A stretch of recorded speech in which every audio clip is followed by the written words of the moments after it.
Merhaba dostlar. Öncelikle bu video 1000 aboneye özel bir video olacak ve hepinize sonsuz teşekkürlerimi sunuyorum. Ve eğer siz videolarımı beğenip izlemeseydiniz, yaptığım anketlere katılımlarınız olmasaydı bu kanal asla büyüyemezdi. Sevgilerim ve saygılarımı her birinize yolluyorum. Bir korku filminde ilk neye bakarsınız? Konusuna mı, işleyişine mi? Yoksa içerisinde iddialara göre gerçek olaylara dayanmasına mı? Dostlar, ben filmin genel olarak senaryosu ve içeriğindeki bu olay gerçekse nelere dayandığına ve geçmişte nasıl durumlar yaşanmış ona bakarım. İsterse filmde kötü efektler olsun, şahsen ben filmin genelinde ne anlatmak istediğine bakarım. Evet, Hasan Karaca da her filmde çıtayı bir kat yükselterek daha etkileyici filmler yapmış ve bu film gerçekten kendisinden çok içeriğindeki bahsedilenlerle beni cezbetmeyi başarmıştı. Film aşağı yukarı 2 saat 12 dakika gibi bir süreçte geçiyor ve barındırdıkları o kadar çok yeni bilgiler içeriyor ki kafa karışıklığı olmaması adına sırayla gideceğiz ve bu sefer iddia ediyorum bu anlatacaklarımı dinlediğinizde gerçekten ürpereceksiniz ve şaşıracaksınız. İlk etapta filmin kamera arkasında neler olmuş onlardan bahsedeceğim ve şimdiden uyarıyorum. Bu video belgesel niteliğinde ve uzun bir video olacaktır.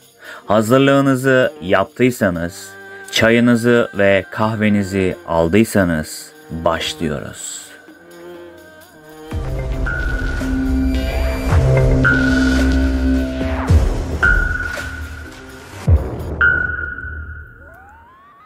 Dabbe 5 Zehri Cin, yönetmenliğini Hasan Karacadağ'ın üstlendiği Dabbe serisinin 5. filmidir. Film, Türk korku sineması içinde özellikle cin temalı yapımlar arasında dikkat çeker. Film, Dilek adındaki bir kadının başından geçen korkutucu olayları anlatır. Dilek, geçmişinde cinlerle ilişki kurmuş bir aileye mensuptur. Ancak bu sır ortaya çıktığında hayatı kabusa dönüşür. Başarılı bir doktor olan Dilek ve kocası Faruk, Dilek'in ruhsal sorunları nedeniyle yardıma ihtiyaç duyarlar. Bu noktada devreye cinlerle mücadele konusunda uzman olan Belkıs Hoca girer. Belkıs Hoca, Dilek'in cinlerin etkisi altında olduğunu fark eder ve onu kurtarmak için zorlu bir ritüele başlar. Ancak cinlerin Zehri Cin olarak bilinen ve çok güçlü bir cin türüne ait olduğunu öğrendiğinde işler daha da karmaşık bir hale gelir. Cinler Dilek'i tamamen ele geçirmeye çalışırken Belkıs Hoca bu varlıklarla ölümcül bir mücadeleye girişir.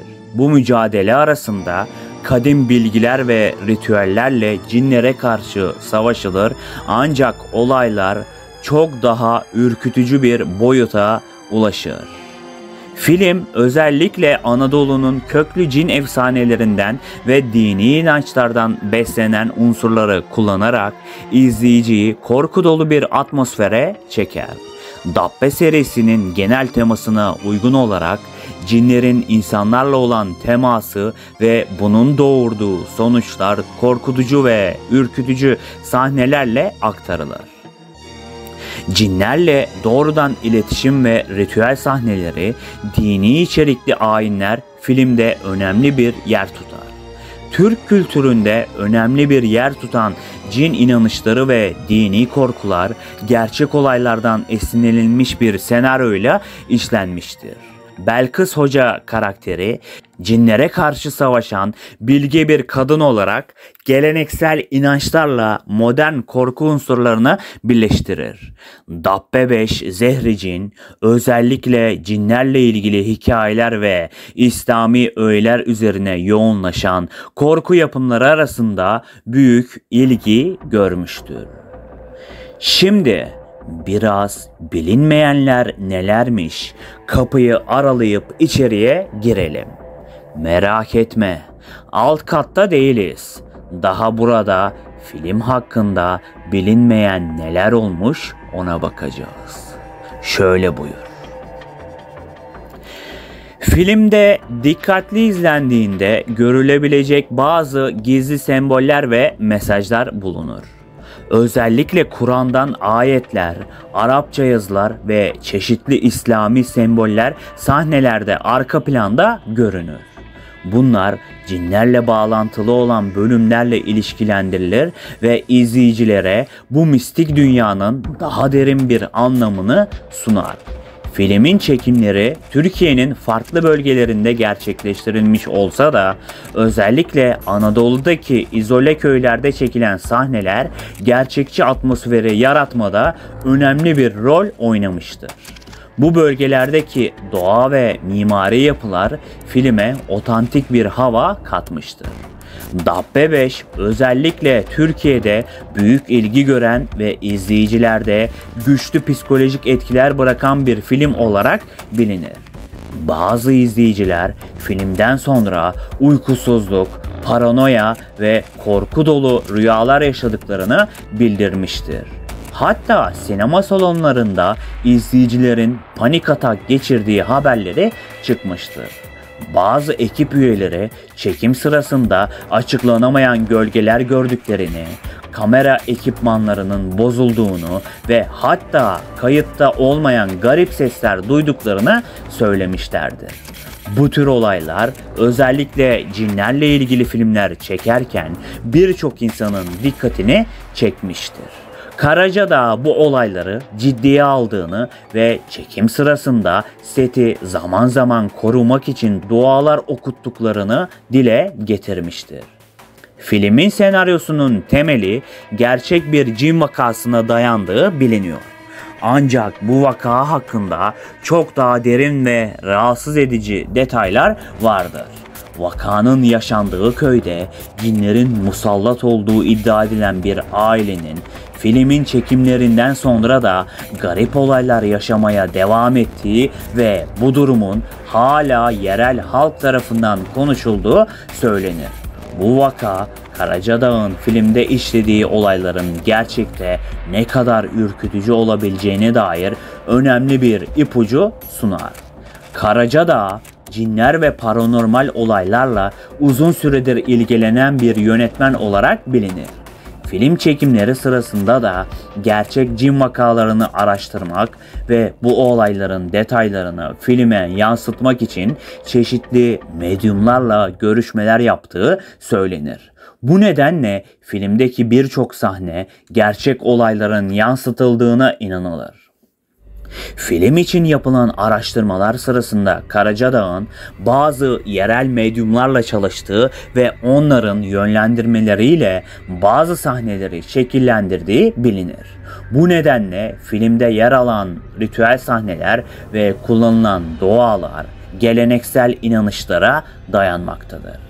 Film çekilmeden önce Karacadağ'ın bazı medyumlarla ve İslami hocalarla temas halinde olduğundan bahsetmiştim. Bu kişiler filmin bazı sahnelerinin tehlikeli olabileceğini ve cinleri rahatsız edebileceğini iddia etmişlerdir.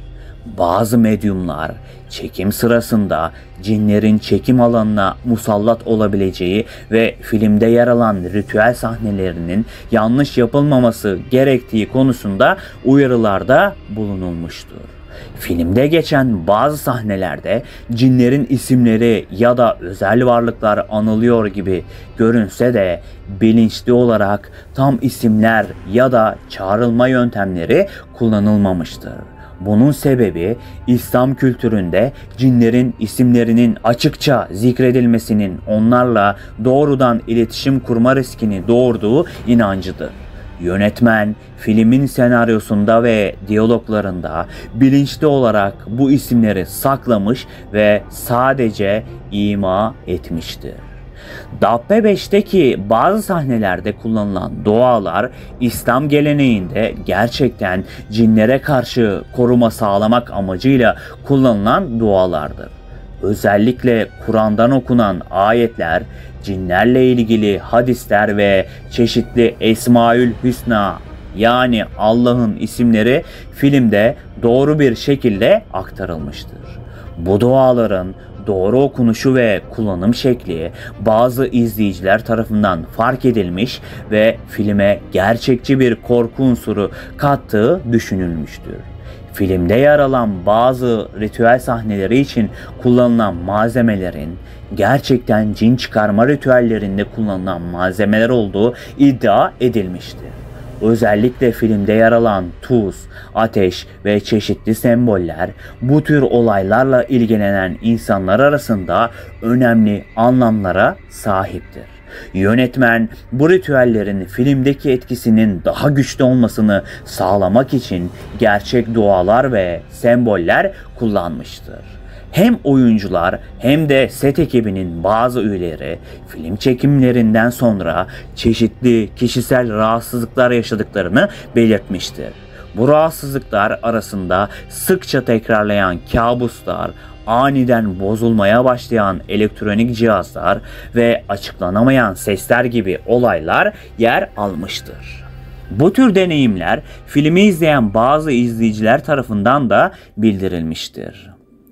Film setinde sadece filmde kullanılan dualar değil, aynı zamanda ekip arasında kimsenin bilmediği bazı dualar ve koruma ritüelleri de uygulandığı söylenir. Hasan Karacadağ ve bazı set ekibi üyeleri çekim alanında kötü enerjilerden korunmak için her gün belirli dualar okuyarak çalışmışlardır. Bu dualar filmin dışında kalmış ve sadece set ekibinin bilgisi dahilinde olan kişisel bir koruma kalkanı olarak düşünülmüştür. Filmin bazı sahneleri doğrudan gerçek cin çıkarma seanslarından alınan kayıtlarla benzerlik gösteriyor olabilir. Yönetmen Hasan Karacadağ bazı medyumlar ve hocalarla çalıştıktan sonra onların seanslarını izleyerek bu sahneleri daha gerçekçi bir şekilde canlandırmak istemiştir. İzlediği bu vakaların detayları ve nasıl filme yansıtıldığı ise büyük bir sır olarak kalmış olabilir. Çünkü Karacadağ bu tür olayların sinema dünyasında fazla bilinmesini istememiştir. Filmde yer alan bir sahnede karakterler bilinçli ya da bilinçsiz bir şekilde cinleri çağıran bir ritüel gerçekleştirdiklerini düşünmüşlerdir. Bu sahnenin çekimleri sırasında bazı oyuncular ve set ekibi sahneyi çekerken gerçek bir cin çağırma işlemi yapıldığından korkmuştur. Yönetmen Hasan Karacadağ bu korkuları ciddiye almasa da sahne sırasında bazı ekipmanların aniden bozulması ve garip seslerin duyulması ekibin bu konuda daha da endişelenmesine neden olmuştur. Ancak bu olaylar kamuoyuna yansıtılmamış ve çekim ekibi içinde kalmıştır. Dabbe 5'in çekimleri sırasında bazı sahneler teknik sorunlar ya da garip aksaklıklar nedeniyle yeniden çekilmek zorunda kalmıştır.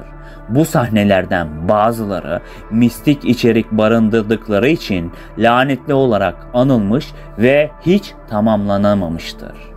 Karacadağ bu sahneleri filmin son kurgusuna dahil etmeyi tercih etmiş. Ancak bu sahnelerin içeriği ve neler barındırdığı tam olarak açıklanamamıştır. Yönetmen bu konuda sessiz kalmayı tercih etmiştir. Filmin ilk gösteriminden önce yapılan gizli test gösterimlerinde bazı izleyiciler üzerinde büyük etkiler bıraktığı iddia ediliyor. Hatta bu özel gösterimlerden birinde izleyicilerden birinin fenalaşarak hastaneye kaldırıldığı söylentisi vardır. Film gösterildikten sonra izleyicilerin büyük bir korkuya kapıldıkları ve garip şeyler yaşadıkları haber olmuş. Ancak bu olaylar resmi olarak hiçbir zaman basına açıklanmamıştır. Bu tür test gösterimleri sırasında yaşanan paranormal olaylar filmin daha geniş bir kitleye ulaşmadan önce kapalı kapılar ardında kalmıştır ve hiçbir çalışan net bir açıklama yapamamıştır. Çekimler sırasında film setine davet edilmemiş birinin geldiği ve seti ziyaret ettiği söylenmektedir. Bu kişinin kim olduğu tam olarak bilinmiyor. Ancak çalışanlar arasında bu kişinin bir medyum ya da cinlerle iletişim kuran bir kişi olduğu konuşulmuştur.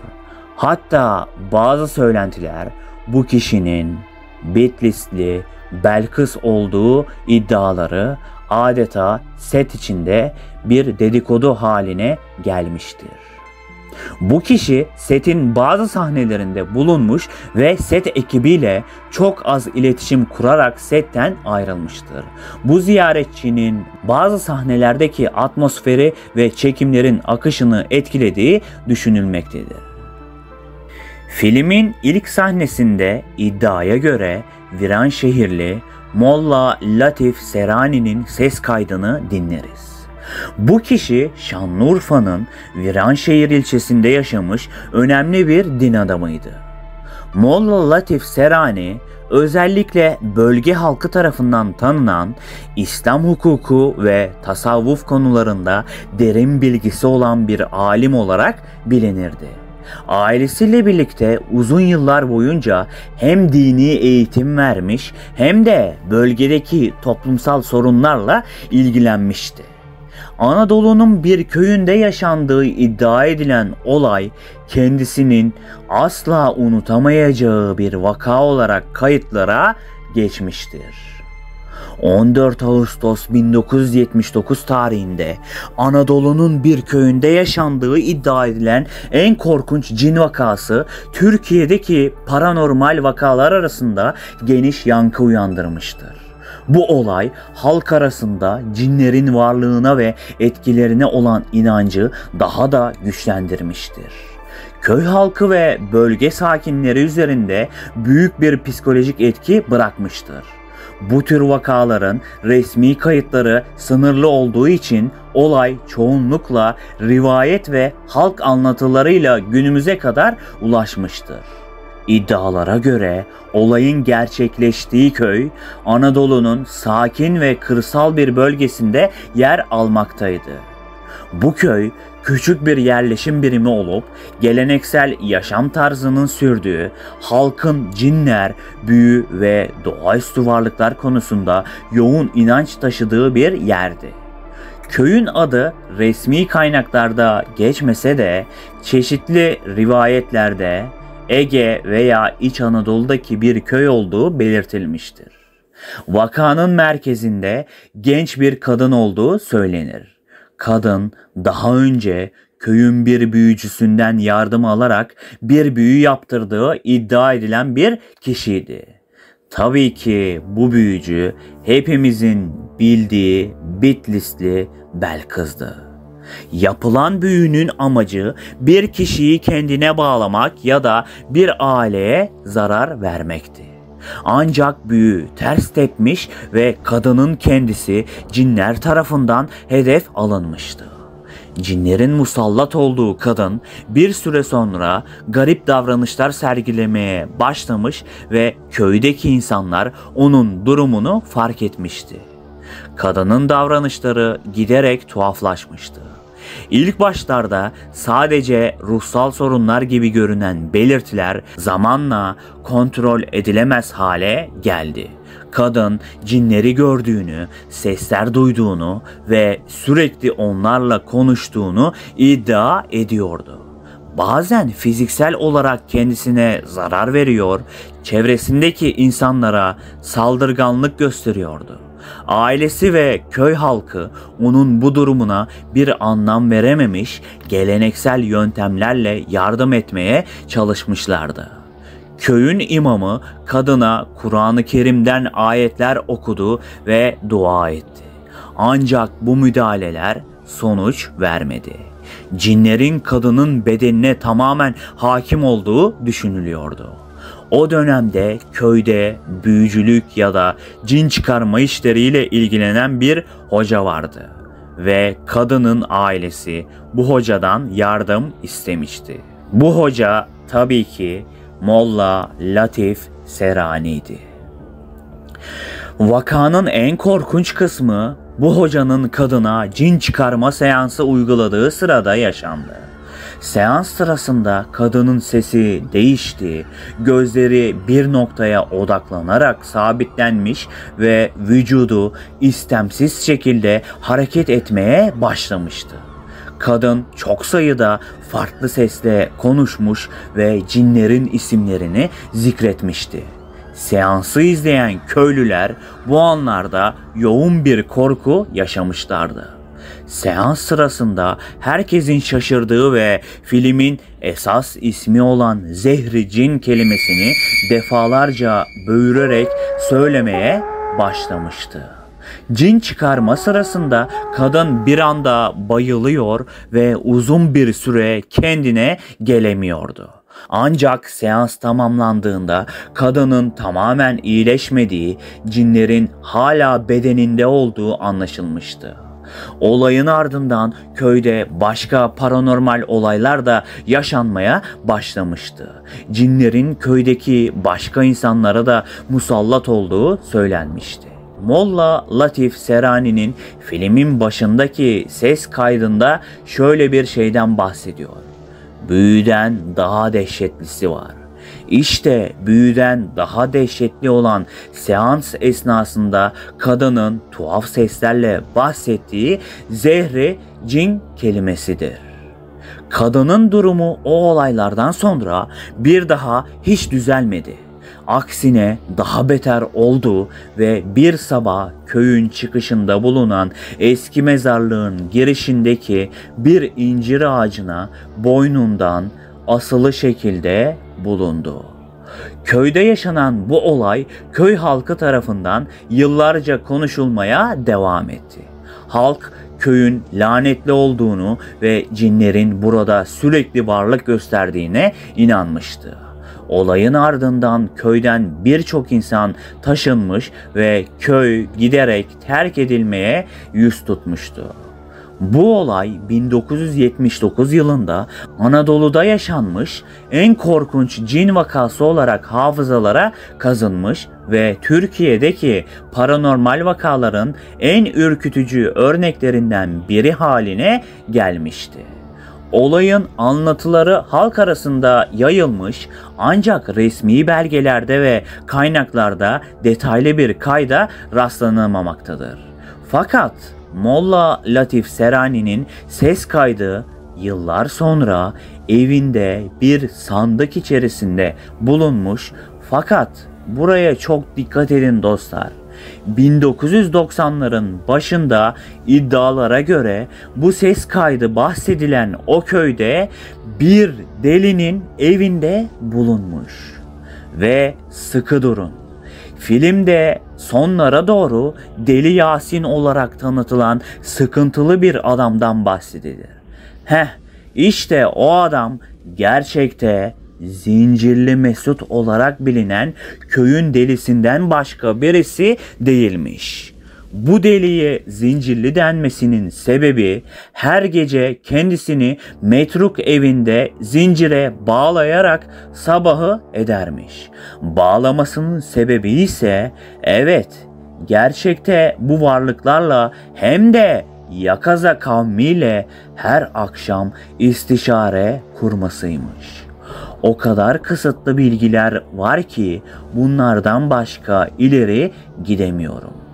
Köydeki o kadının vakası sona erince yıllar sonra nasıl olduğu tam olarak bilinmiyor, fakat bahsettiğim delinin evinde bu Molla Latif'in ses kaydı ve onunla birlikte birçok tılsımlar, anahtara benzer şeyler bulunmuştur. Çok ürpertici, değil mi dostlar? Filmin bir sahnesinde Yakaza cinlerinden bahsederler. Bu kavim o kadar şiddetli ve ürperticidir ki biraz bu varlıklarla ilgili bilgi vermek istiyorum. Yakaza cinleri halk inanışlarına göre insanları uykuyla uyanıklık arasında etkileyen varlıklardır. Yakaza kelimesi Arapça kökenli olup uyanıklık anlamına gelir ve burada mecazi bir anlam kazanarak uyanıkken ya da yarı uykulu bir halde insanlara musallat olan cin türlerini ifade eder. Yakaza cinleri bir kişinin tamamen uykuya dalmadığı, bilinçli olduğu ancak vücudunu tam kontrol edemediği durumlarda görülür. Bu durum genellikle uyku felci ya da halk arasında karabasan olarak bilinen fenomene benzer. İnanışa göre bu cinler insanları bu zayıf bilinç anında yakalar, üzerlerine çöker ve nefes almayı zorlaştırır. Yakaza cinlerinin kişilere korkutucu görüntüler gösterdiği, üzerlerine fiziksel baskı uyguladığı ve bazen boğulma hissi yaşattığı söylenir. Bu cinlerle ilgili rivayetler insanların ruhsal ya da fiziksel zayıf anlarında saldırıya açık hale geldiklerine dayanır. Özellikle korku, depresyon, kaygı gibi durumların yakaza cinlerini çektiği düşünülür.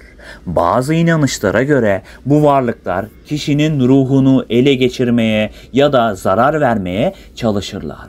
Yakaza cinleriyle ilgili anlatılarda bu varlıkları savuşturmanın yolları arasında dualar okumak, dini objeler kullanmak ve ruhsal olarak güçlenmek tavsiye edilir. Yakaza cinleri folklorik ve dini inanışlara sıkça karşımıza çıkan bir olgudur. Bilimsel açıdan bakıldığında ise bu deneyimler genellikle uyku felci ve zihnin bilinç altındaki korkuları dışa vurması olarak açıklanır. Ancak halk arasında bu tür deneyimlerin doğaüstü varlıklara bağlanması yaygın bir inanış olmaya devam etmektedir. Şimdi gelelim bu Bitlisli Belkıs kimmiş bakalım. Videonun bundan sonraki anlatacaklarımda sizlerden şunları rica ediyorum. Bir beğeniyi sakın ama sakın unutmayın. Evet, adım adım gitmemiz gerekiyor ve olayların biraz köklerinden başlamak istiyorum. Bu olayların hangi yıl veya dönemde geçtiğini belirlemek zor olabilir. Çünkü bu tür efsaneler zaman içinde dilden dile sürekli aktarılır ve kesin bir tarih vermek zorlaşır. Ancak anlatılanlar genellikle 1700'lü yıllar, 18. ve 19. yüzyılların sonları ya da 20. yüzyılın başları, yani 1900'lü yıllar gibi bir dönemden söz edebiliriz. O dönemde Anadolu'nun kırsal kesimlerinde modern tıbbın gelişmemiş olması ve doğaüstü olaylara olan inanç oldukça yaygındı. Bitlis bu dönemde Osmanlı İmparatorluğu'nun doğusunda yer alan izole kalmış bir bölgeydi ve köylülerin dış dünya ile iletişimleri sınırlıydı. Bu köyler izole ve doğayla iç içe yaşamlarını sürdüren, sıkı toplumsal bağları olan yerleşim yerleriydi. Anadolu'nun kırsal bölgelerinde insanlar doğaya ve mistik güçlere inanarak yaşamlarını sürdürüyordu. Açıklayamadıkları her türlü hastalık, felaket veya anormalliği doğaüstü güçlere bağlarlardı. Özellikle bebek ölümleri, doğum anormallikleri, salgın hastalıklar gibi durumlar adını tam olarak söyleyemediğim köylerde korku ve belirsizlik yaratmış olmalıydı. Cinlerle olan inanç Anadolu'nun bu tür kırsal kesimlerinde oldukça yaygındı. Köylüler her açıklayamadıkları olayı cinlerin veya doğaüstü varlıkların etkisine bağlarlardı. Hastalıklar ve deformasyonlar özellikle yeni doğan bebeklerde görüldüğünde köylüler hemen bir büyücünün yolunu tutar, onlardan yardım isterlerdi.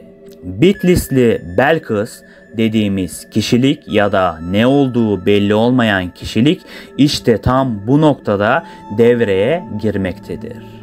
İnsanlar artık bir süre sonra her doğan bebeğin ve köylerinde olan hastalıklardan dolayı bölgede şimdiye kadar kimsenin bilmediği fakat nereden ve nasıl geldiği hakkında en ufak bir fikre sahip olmasalar da kendi aralarında Belkıs Ana'ya gidin, o sizlerin dertlerinize deva olacak gibi dedikodular vasıtasıyla Belkıs Ana'nın evinin yolunu tutmaya başlamışlardır.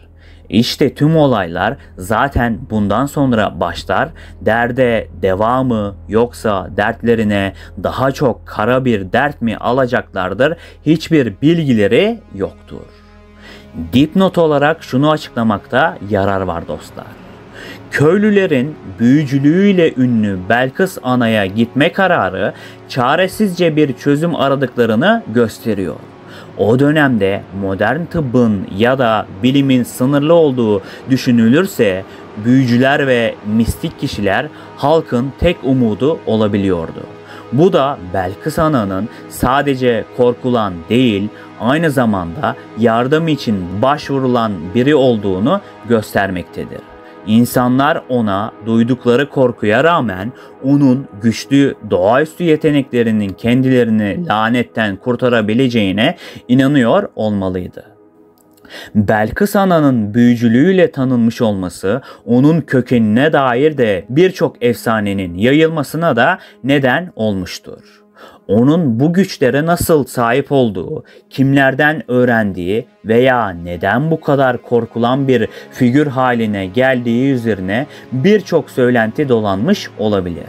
Bazı söylentilere göre Belkıs'ın gücünün cinlerle yaptığı bir anlaşmadan kaynaklandığı, bazılarında ise onun doğuştan bir cinniye olduğu göstermektedir. Öyle ki yaşadığı bölgede onu pek nadir görürlermiş ve zaten evine çat kapı girilemezmiş. Ne zaman ki bahçesinde denk geleceksin, birilerinin vasıtasıyla kendisine haber yollayacaksın, kendisinin belirlenen zaman dilimi içerisinde gelmelerini belirtirmiş. İddialara göre Belkıs Ana'nın bölgeye gelmesiyle birlikte sadece bebekler değil, bazı yetişkinler de kaybolmaya başlamıştır.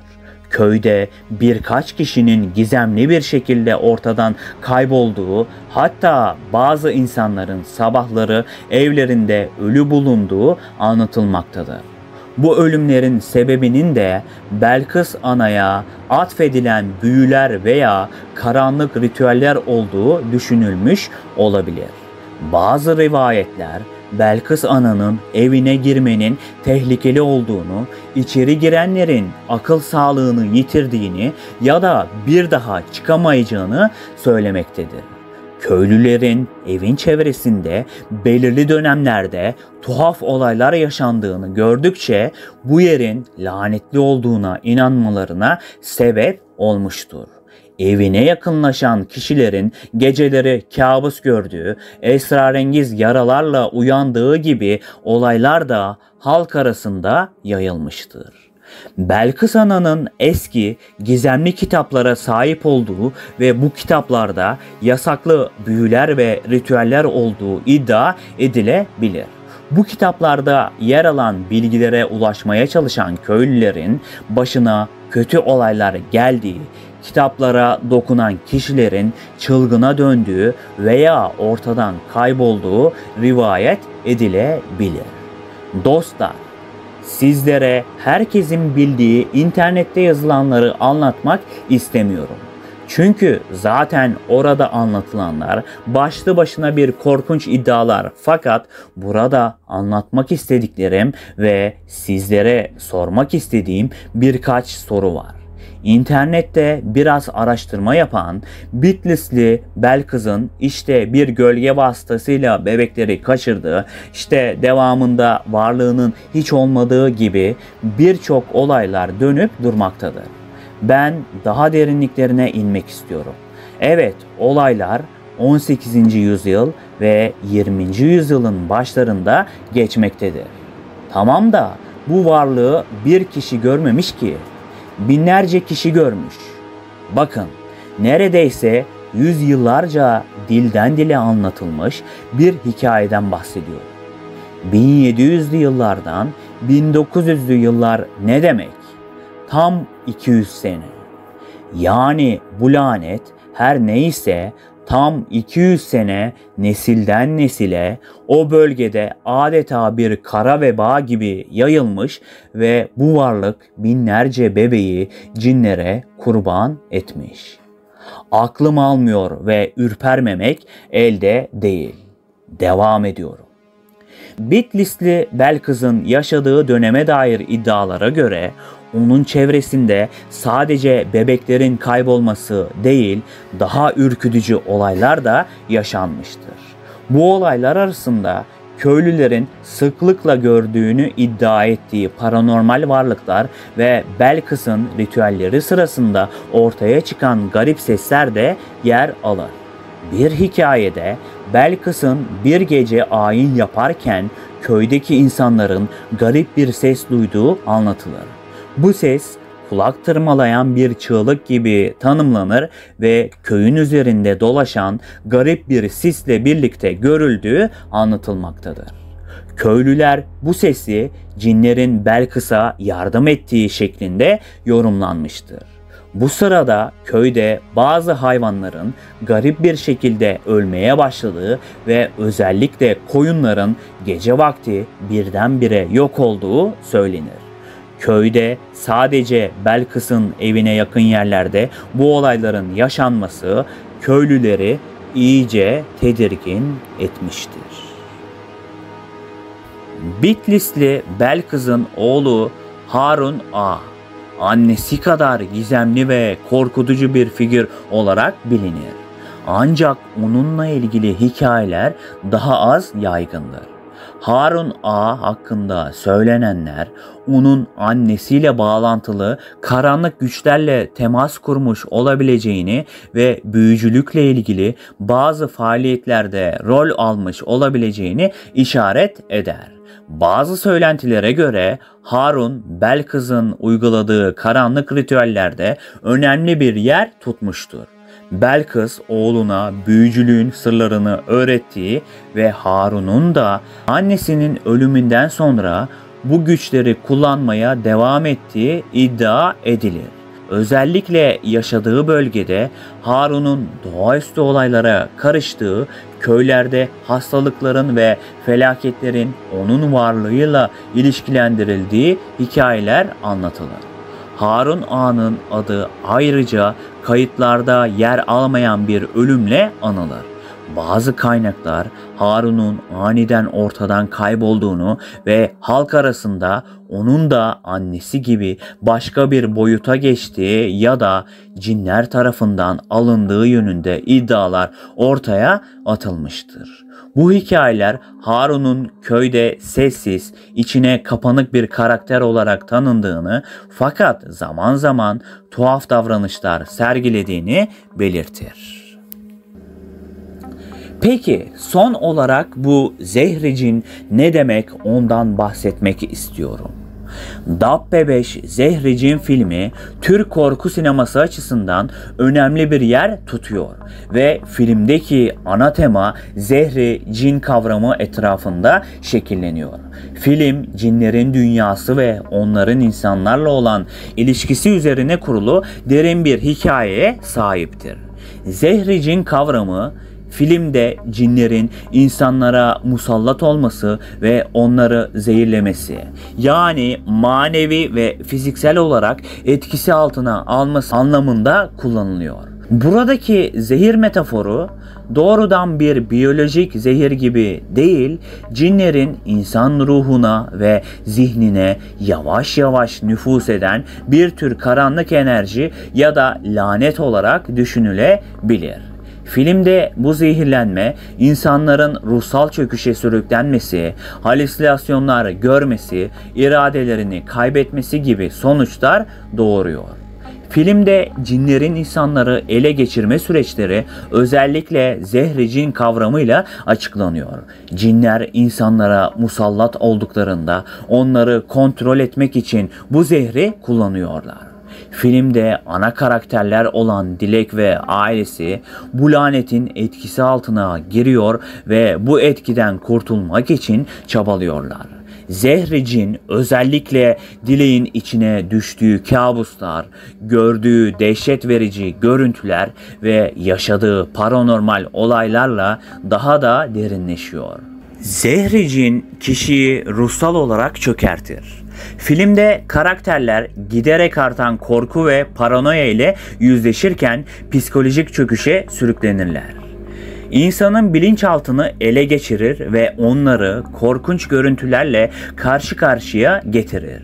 Dilek'in sürekli olarak kabuslar görmesi ve cinlerle yüz yüze gelmesi bu etkinin en bariz örneklerindendir. Filmde cinlerin etkisi altındaki kişilerde fiziksel rahatsızlıklarda görülür. Ani hastalıklar, deride oluşan yara izleri veya beklenmedik ölümler bu lanetin belirtileri olarak işlenmiştir. Zehri cin kişinin iradesini zayıflatır. Böylece cinlerin etkisi altındaki bireyler kendi kontrollerini kaybederek cinlerin isteklerine boyun eğerler. Film, İslami cin inanışına dayanarak cinlerin insan dünyasına nasıl müdahale edebileceklerini, ruhani ve fiziksel olarak nasıl etkileyebileceklerini anlatıyor. Cinler, İslam inancında insanlar gibi bilinçli varlıklar olarak bilinirler.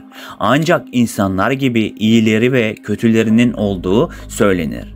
Zehri cin bu kötü cinlerin insanlara zarar verme arzusunun bir yansımasıdır. Onlar insanların ruhlarına zarar vererek onları acı çekmeye, kontrol altına almaya çalışırlar. Özellikle filmde anlatıldığı üzere Dilek ve ailesi geçmişte yapılan bir büyünün etkisinde kalmış ve bu büyü cinlerle bir anlaşma yapılmasını sağlamıştır. Zehri cin bu büyünün bir sonucudur ve cinlerin onları takip etmesiyle bu lanet gittikçe güçlenir.